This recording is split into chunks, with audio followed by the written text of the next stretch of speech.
শাহজাহানকে ডিফেন্ড করার জন্য একটা ভিডিও করে একজনকে দিয়ে মানে ফলসিফাই করে, যে যাকে দিয়ে করেছে গঙ্গাধর বলেওছে যে ওটা আমার গলাও নয়।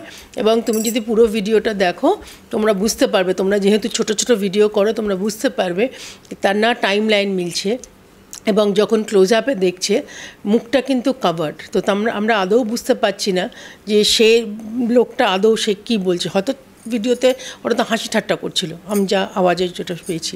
এক্স্যাক্টলি কী হয়েছে আমি বলতে পারবো না, ওরা সিবিআইকে এনকোয়ারি করুক। সিবিআইয়ের ভয় এত শাহজাহানকে, মানে শাহজাহানের যেন কিছু না হয়। আমি বারবার একটা কথা বলি, শাহজাহান ওদের প্রাণভোমরা, তৃণমূলের প্রাণভোমরা। শাহজাহান এমন কিছু জানে, এমন কিছু তার বাড়িতে সেদিন ইডি পেতে পারত যেটা হয়তো পুরো পার্টিটাই হয়তো জেলে চলে যেত। সেই ভয়ে শাহজাহানকে প্রোটেক্ট করার জন্য অসংখ্য মহিলাকে এইভাবে অপমান করার অধিকার তৃণমূলকে কে দিয়েছে? পরে তো ভিডিওর ব্যাপার, সে তো সিবিআই ওখানে আছে, সিবিআই এনকোয়ারি করছে, সিবিআই উইল ট্যাকেল দ্যাট। ওখানে আমার কিছু বলা নেই, বিজেপিরও কিছু বলা নেই। বিজেপির তরফ থেকে আমরা একটা কাউন্টার আমরা বলেছি যে টাইম লাইন আরও অনেক কিছু আমাদের চিফ স্পোক্স পারসন অলরেডি বলেছে, তোমরা এটা জানো, আমি এটা নিয়ে ঢুকছি না। এবার আমার কথা আরেকটা জায়গায়, যে এখানে মানে একজন দুজন মহিলা তো নয়, ওরা একজন মহিলার কথা বলছে, সে নাকি জানতোই না, সে নাকি চোখ বন্ধ করে নাকি সই করে দিয়েছে। সো দেয়ারফর ডিস্ট্রিক্ট ম্যাজিস্ট্রেটের সামনেও কি তখন তো চোখ বন্ধ ছিল? ডিস্ট্রিক্ট ম্যাজিস্ট্রেটের সামনে যখন জবানবন্দিটা করেছে তখন কি সেটাও তার চোখ বন্ধ ছিল? তখন সে জানতো না। কিসের ভয়? ভয় তো ওদের সন্দেশখালীর মেয়েদের ভয় তো পুলিশের সঙ্গে। পুলিশ ওদের এতদিন ধরে বারবার যেটা মেয়েরা বলছে যে পুলিশ তাদের বিন্দুমাত্র এফআইআরটুকু নেয়নি। তো সেই জন্য ডক্টর নয়, তোমরা যারা সন্দেশখালীতে গেছো, অসংখ্য চ্যানেল, অসংখ্য পোর্টাল আমার সঙ্গে এসে ইন্টারভিউ নিয়েছে, তার মানে তারা ওখানে গিয়ে ঘুরে এসছে, জানে। তো আমরা তো বিজেপিতে ওখানে গিয়ে ঠায় দাঁড়িয়ে নেই, পেছন পেছন তো আমরা ঘুরছি না, যেটা পুলিশ ঘুরছিল। তোমার মনে থাকবে NCW যখন ইন্টারভিউ নিতে এসেছিল তখন পুলিশ একেবারে মানে body marking, man to man marking করে করে সঙ্গে সঙ্গে ঘুরছিল যাতে মেয়েরা কোনো কথা না বলে। NCW ভুল, হিউম্যান রাইট কমিশন ভুল, তোমরা এতগুলো চ্যানেল সবাই মিথ্যে কথা বলছে। একমাত্র অভিষেক ব্যানার্জি এবং অভিষেক ব্যানার্জির টিম সত্যি কথা বলছে। আর কী বলছে? মহিলাদের সম্মানে 2000 টাকা নিয়ে এই ধরনের কথাবার্তা, নোংরা নোংরা রুচিহীন কথাবার্তা বলছে। এবং এই এতগুলো মহিলার কানে কান্নাকাটি মুখ্যমন্ত্রীর কানে লাগলো না, হৃদয়ে বিঁধল না। হঠাৎ একজন মহিলা রাজভবন থেকে বেরিয়ে কান্নাকাটি করলো, তার একেবারে মুখ্যমন্ত্রীর কানে সেটা বিঁধে গেল। এটা কি সিলেক্টিভ হিয়ারিং হচ্ছে, নাকি হার্টবিটটা শুধু কিছু লোকের জন্য করে, কিছু লোকের জন্য করে না? জুঁই বিশ্বাসের বাড়িতে খুব সম্ভবত বোধহয় সিবিআই গেছিলো। তার আগে তোমার মনে থাকবে জুঁই বিশ্বাস বলেছিল, জুঁই বিশ্বাস মানে ওদের যে মহিলা কাউন্সিলর, রেপের ফুটেজ চাইছে। মানে কতটা নোংরা মানসিকতা হলে একজন মহিলা বলতে পারে যে আমি রেপের ফুটেজ দিন, তারপরে বিশ্বাস করবো মেয়েদের রেপ হয়েছে কিনা। আজকে তুমি আমার ভাইয়ের মতো, আমি রেপ তো অনেক দূরের কথা বলছি, একটা অবাঞ্ছিত ছোঁয়া মেয়েরা আগে থেকে বুঝতে পারে। পাশ দিয়ে কেউ গেলে সে মানুষটা ভালো কি খারাপ, কী উদ্দেশ্য আছে, ছোটো মেয়েও বুঝতে পারে, আমার মতন 53 বছরের মহিলাও বুঝতে পারে। তো জুঁই বিশ্বাসের এইটুকু মনে হলো না যে মুখ্যমন্ত্রীর একমাত্র ফিলিংস আছে, আর কোনো মহিলার ফিলিংস নেই? আজকে চন্দ্রিমা, আজকে কাকলি, কী ধরনের কথা, শশী পাঁজা, যে অতিশয় ভদ্র মহিলা, কথাবার্তা মার্জিত বলেন, সুন্দর কথা বলেন, সে পর্যন্ত বলছে যে না সন্দেশখালীতে কিছু হয়নি, সবটাই ডক্টর। এটা কি, what is the sentiment behind? সবটাই রাজনীতি, মেয়েদের সম্মান নিয়ে রাজনীতি করতে হবে। আজকে কোন পশ্চিমবঙ্গে আমরা বাস করছি, যেখানে সারা পশ্চিমবঙ্গে একজন মহিলা রাজভবনে বসে কাঁদছে, কি রাজভবনের বাইরে এসে পুলিশের সামনে কাঁদছে, সেই কথাটা কানে গেল, বাকি সব চুলোয় গেল। কোনো মহিলা কি আর কেউ, একমাত্র ওই একজনই হচ্ছে কি বাংলা নিজের মেয়েকে চায়? মুখ্যমন্ত্রী একমাত্র বাংলা নিজের মেয়ে, আমি নই, অন্য কেউ নয়। বিজেপি করে বলে আমরা আমাদের কোনো মান সম্মান নেই? বিজেপির কার্যকর্তা দূর, যদি বিজেপির কার্যকর্তা তার কোনো মান সম্মান নেই, তাকে পিটিয়ে এই চপার দিয়ে মাথা ফাটিয়ে দিতে পারে? কি অবস্থা মেয়েটার, 15টা স্টিচ এখানে। আমি কালকে আমাদের একটা কার্যক্রম গেছিলো, আমি গিয়ে বললাম তোমাকে আমার নমস্কার করা দরকার। এই ধরনের একটা মেয়ে, একটা বাচ্চা মেয়ে, সে পোস্টার লাগাচ্ছিল রাত্রিরের অন্ধকারে এসে, তৃণমূল গুন্ডারা, ও তো আইডেন্টিফাই করে দিচ্ছে, পুলিশ এখন তাদের ধরেনি, আনন্দপুরে থানার ওসিকে আমাদের চেঞ্জ করতে হলো। তো এই যেখানে পশ্চিমবঙ্গের সেফটি, পশ্চিমবঙ্গে মহিলাদের সেফটি, সেখানে একজন মহিলার জন্য মুখ্যমন্ত্রী একেবারে কেঁদে হয়রান হয়ে যাচ্ছে। কী জবাব দেবে তুমি? আমি 2016 সালের একটু প্যানেলটা নিয়ে ফিরবো। আজকে কিন্তু সুপ্রিম কোর্টের রায় রয়েছে অন্য দিকটা, যে দিকটা সিবিআই হেফাজত খারিজ হয়ে গিয়েছিল, স্টে অর্ডার ছিল, সেই স্টে অর্ডারের আজকে যে রায়, কী মনে হয় ওই হাইকোর্টের রায় কি বহাল থাকবে? নিতে পারবে সিবিআই হেফাজতে? কি মনে হচ্ছে, আভাস কি পাওয়া যাচ্ছে? এবং আমি আরও একটা জিনিস জানতে চাইব যে এই হাইকোর্টের রায়টা সুপ্রিম কোর্টের দেওয়া যেই চাকরি বাতিলের রায়টা কিন্তু বহালই ছিল, বাকি রইল হেফাজতের। এইটা নিলে কি কোথাও রাজ্য সরকারের কিছু খুলে যেতে পারে, সিবিআইয়ের সামনে কিছু বেরিয়ে পড়তে পারে? সে কারণে একেবারে যেভাবে আবেদন করা হয়েছে সেই আবেদন কি মনে হচ্ছে, আভাসটা? সুমিত, এখানে কয়েকটা ফ্যাক্টার্স উঠে আসছে। এক হচ্ছে যে এখনও রায় বেরোয়নি, সেই নিয়ে আমি এই মুহূর্তে কিছু বলতে পারবো না, আমি জানি না। এবং রায় বেরোলেই যে আমি মন্তব্য করতে পারি, আমি লয়ার নই, আমি একটু বুঝতে হবে। কিন্তু তার আগের কথা আমি বলি, হাইকোর্ট যে রায় দিয়েছিল সেটা কিন্তু মোটামুটিভাবে সুপ্রিম কোর্ট একেবারে আপহোল্ড করেছিল আগেরবার। এবং সুপ্রিম কোর্টের দুটো জিনিস একটু নজর করার মতো। হাইকোর্টে যখন হাইকোর্ট থেকে সুপ্রিম কোর্টে যখন ওরা অ্যাপিল করতে গেল, রাজ্য সরকারের যে লয়ার, সে সিঙ্গেল পয়েন্ট বলেছিল এসএসসির জন্য, চুলে যাক, তাদের 25,000 লোকজন যারা রাস্তায় বসে আছে তারা রাস্তায় বসে থাকবে, দে আর নট ইন্টারেস্টেড।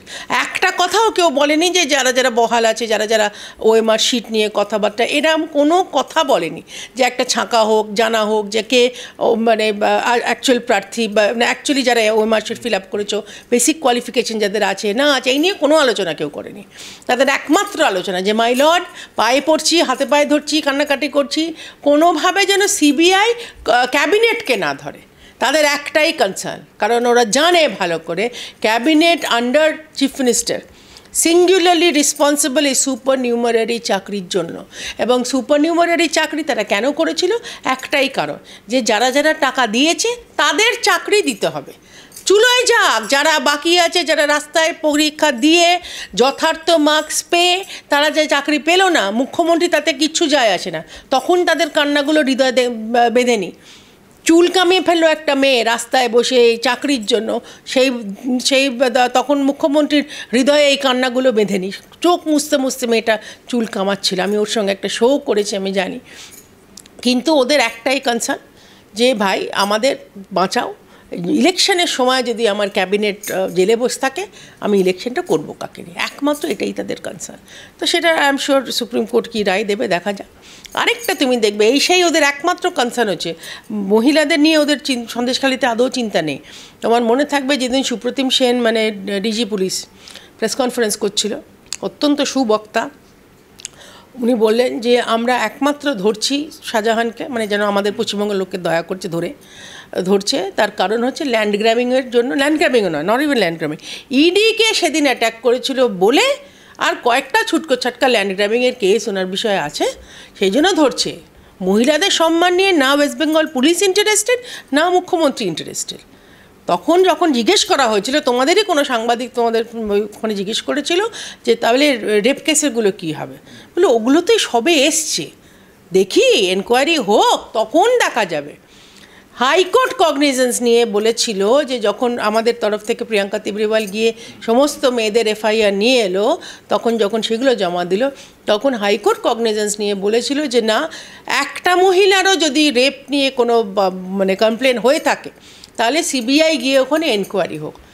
আবার রাজ্য সরকার লয়ার যখন সুপ্রিম কোর্টে অ্যাপিল করলো, সিঙ্গেল পয়েন্ট যে সিবিআইকে তুলে নিন, সিবিআই যেন শাহজাহানকে কিছু না করে। কেন? ওদের পশ্চিমবঙ্গের মানুষের জন্য বিন্দুমাত্র চিন্তা নেই, পশ্চিমবঙ্গের মহিলাদের জন্য বিন্দুমাত্র কোনো চিন্তা নেই। আজকে একটা সন্দেশখালির মতন জায়গায় পুরো মাটি নষ্ট করে দিল, যে পার্টি বড় বড় কথা বলে, মাটি মানুষ, মাটিটা তো শেষ করে ফেললো সন্দেশখালিতে। ইরিগেশন ক্যানালের মধ্যে নোনা জল ঢুকিয়ে ওখানে স্ট্যান্ডিং ক্রপস, ওখানে ভর্তি ধান ক্ষেত, সেইগুলো নষ্ট করে ফেললো। এখন বড় বড় কথা বলছে মুখ্যমন্ত্রী যে আমরা তো ল্যান্ড সব ট্রান্সফার করে দিয়েছি। কী ল্যান্ড ট্রান্সফার করেছে? যে কজন ল্যান্ড আদৌ ট্রান্সফার হয়েছে, মৌখিক যা করেছে আমি জানি না ওখানে কি করেছে, কিন্তু ওই ল্যান্ড ঠিক হতে, ওই মাটি ঠিক হতে 3টে বর্ষা লাগবে মিনিমাম, ওখানকার লোকজন বলছে। ওই বর্ষায় যদি এই নোনা জলের ভাবটা ধুয়ে যায়, ওপরের লেয়ারের মাটি যদি ধোয়, তারপরে সেই উর্বর মাটি যেটা ছিল সন্দেশখালিতে তখন ফিরবে। তো 3টে বছর এরা কী করবে? না খেয়ে থাকবে? মুখ্যমন্ত্রীর তো কোনো দায় নেই, মুখ্যমন্ত্রী তো চিন্তাও করে না, মুখ্যমন্ত্রী গেলেনও না। ওদের ওখানকার যে এমপি আছে সেও কোনো দিনও যায়নি, সে তো আবার কি 144কে 100 অন্য কিছু বলে ফেললো। জানি না যখন, ঠিক আছে, সবাই না জানারই কথা, ফিল্ম টিল্ম করে, মুখস্থ বিদ্যে আছে, আমার তাতে কিছু বলবার নেই। কিন্তু যে তুমি যদি জনপ্রতিনিধি হয়ে থাকো, তুমি তোমার জনতার পাশে কি দাঁড়াবে না? সেইটুকু তো মানুষ করে না। ওর সঙ্গে নাকি প্রচুর লোক যাবে বলে ও যেতে পারেনি। আর আমাদের ক্ষেত্রে যেটা আমাদের যে ব্লেম করছে কন্টিনিউয়াসলি, যে সন্দেশখালি নিয়ে নাকি আমাদের দোষ আছে। আরে শুভেন্দু তো ঢুকলোই অনেক পরে, আমরা তো ঢুকতেই পারছিলাম না ওখানে। তো শুভেন্দু তো কী ওদের কোথায় গিয়ে কাকে বোঝাবে? তোমার যে প্রশ্নটা আমি ফিরে আসি কোর্টের, যেটা এই দুটো মার্ক করার বিষয়, যে দুটোতেই ওদের সিবিআই নিয়ে চিন্তা। সিবিআইকে ওরা সে একেবারে ভূতের মতন ভয় পায়। সিবিআই হোক, এত তুমি দেখবে মুখ্যমন্ত্রী যে চিৎকার করছে, সিবিআই, ইডি, এনআইএ, এনএসজি, সমস্ত সেন্ট্রাল এজেন্সিতে তারা একবার সাংঘাতিক ভয়। কিসের জন্য ভয়? কী লোকাচ্ছে পশ্চিমবঙ্গে? আজকে স্বরাষ্ট্রমন্ত্রী এসেছেন, কোনো এক চ্যানেল রথে ছিলেন উনি অমৃতা দেবীর সঙ্গে, জিজ্ঞেস করেছে যে ডক্টরেট ভিডিও নিয়ে বোধহয় প্রশ্ন করেছে। তো বলছে আগে মুখ্যমন্ত্রী জবাব দিয়ে ডক্টরেট ভিডিও করার দরকার কী ছিল? একটা ভিডিও তৈরি করার দরকার কী ছিল? কিসের জন্য করছে এটা? কী লোকাচ্ছে সন্দেশখালিতে? কেন মানুষের মুখ ঘোরাতে চাইছে ওরা? এখন শশী পাঁজা আমি দেখলাম একটা ওদের বোধহয় টুইটে বলেছে যে স্বরাষ্ট্রমন্ত্রী, প্রধানমন্ত্রী এদের সেদিন অভিষেক ব্যানার্জিও বলেছে ক্ষমা চাওয়া উচিত। ক্ষমা তো মুখ্যমন্ত্রী চাওয়া উচিত পশ্চিমবঙ্গের মানুষের কাছে। কিসের জন্য? কী লোকাচ্ছে কি ওরা? কেন এত বড় অন্যায় ওরা করে ফেললো এত বছর ধরে, যে শাহজাহানকে প্রোটেক্ট করতে এবং ওদের নিজেদের সব সাকরেলদের লুকোতে একটা মানুষের নজর ঘোরানোর চেষ্টা হচ্ছে। আমরা একদম আলোচনাটা একেবারে শেষের দিকে চলে এসেছি, একেবারে স্পেসিফিক একটু জেনে আমি শেষ করব। সুজনবাবু, ডক্টর সুজন চক্রবর্তী কিন্তু বলছেন 7 থেকে 8টা আসন পাওয়া সম্ভব সিপিএমের দ্বারা, এবং 12 থেকে 13টা পর্যন্ত এটা বাড়ানো সম্ভব এই আসন। তাহলে বাকি রইল 30। এই 30-এ বিজেপি কোথায়? সিপিএম বলছে আসন পাবে। দেখো, জনতার রায় সবসময় শিরোধার্য, এবং এটা হচ্ছে পশ্চিমবঙ্গের জনতা। পশ্চিমবঙ্গের জনতা ভাবনা চিন্তা করে ক্যালকুলেট করে দেয়। মানে এটা শুধু আমি বলছি না, কলকাতার শিক্ষিত মানুষ, একেবারে মাটির মানুষরাও ভালো করে চিন্তাভাবনা করে দেয়। তো সিপিএমকে তারা 34 বছর সহ্য করেছে, জানে, এবং সিপিএমের আমলে একটার পর একটা কারখানা বন্ধ হতে ওরা দেখেছে। সিপিএমের আমলে কী অত্যাচার সিপিএম মানুষের ওপর করেছে, আমার মনে হয় না মানুষ ভুলেছে বলে। ইনফ্যাক্ট সিপিএম এটা জানে যে মানুষ ভোলেনি, সেই জন্য ওরা চেষ্টা করেছে একটা নতুন ব্রিগেড দাঁড় করাতে। মানে সব তুমি দেখবে মোটামুটি সুজন বাবুরা ছাড়া কয়েকজন সিনিয়র আছেন, কিন্তু পরিষ্কার বলছে প্রমাণ কই। এই যে এত অভিযোগের তো একটাও প্রমাণ নেই, খালি অভিযোগ। আমি অভিযোগের মধ্যে ঢুকছি না। সিপিএমের এজেন্ডা জানে, তৃণমূল অনেক কিছুই বলেছে, তৃণমূল সত্যি ওরা যেটা বলছে যে একটাও তৃণমূল প্রমাণ করতে পারেনি। আমি অভিযোগের কথা বলছি না, আমি বলছি মানুষ জানে যে সিপিএম একটার পর একটা যে কারখানা বন্ধ করে দিয়েছে, একটা কর্মসংস্থান শেষ করে দিয়েছে, একটা জেনারেশনকে ইংরেজি শিখতে দেয়নি, কালচারালি শেষ করে দিয়েছে, পুরো মানে একদম গুঁড়িয়ে শেষ করে ফেলেছে মেন্টালিটি, কাজ করার মেন্টালিটি শেষ করে দিয়েছে। এবং তার সুযোগ্য শিষ্যা হচ্ছে মমতা ব্যানার্জি, তার দলবল। তো সেই জন্য সিপিএমকে তাদের দেখা হয়ে গেছে, কংগ্রেসকে আরও আগে দেখা হয়ে গেছে, তৃণমূলকে দেখে তারা বলছে ভাই আর নয়। তো এবার বিজেপিকেই ওরা দেখবে। বিজেপির অন্যান্য রাজ্যে যেখানে আমরা শাসন করছি, এখানকার মানুষ জানে, ভালো করে বুঝেছে, কারণ অধিকাংশ পশ্চিমবঙ্গের পুরুষ মানুষ, অনেক আজকাল ইয়াং জেনারেশন মেয়েরাও পশ্চিমবঙ্গের বাইরে গিয়ে কাজ করছে, তো তারা খবর দিচ্ছে। একমাত্র এটা নয় যে আমরা গিয়ে বলছি যে দেখে এসো বিজেপি কী করছে, একটা ফোন কল লাগে। আজকে ডিজিটাল ইন্ডিয়ায় অন্যান্য রাজ্যের খবর তারা ভালো করে পাচ্ছে, এবং এই যে এত সুন্দর সুন্দর কেন্দ্রীয় প্রকল্প যেখানে সারা দেশের উন্নতি হচ্ছে পশ্চিমবঙ্গ ছাড়া, এটা পশ্চিমবঙ্গের মানুষ কিন্তু ভালো করে বুঝতে পারছে।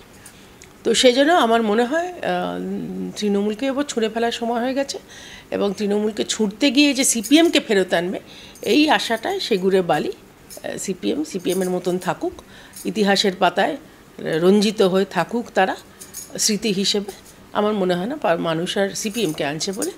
বিজেপি আজকেও স্বরাষ্ট্রমন্ত্রী বলেছে 30 তো হো হি জায়গা, 35 भी हो सकता है।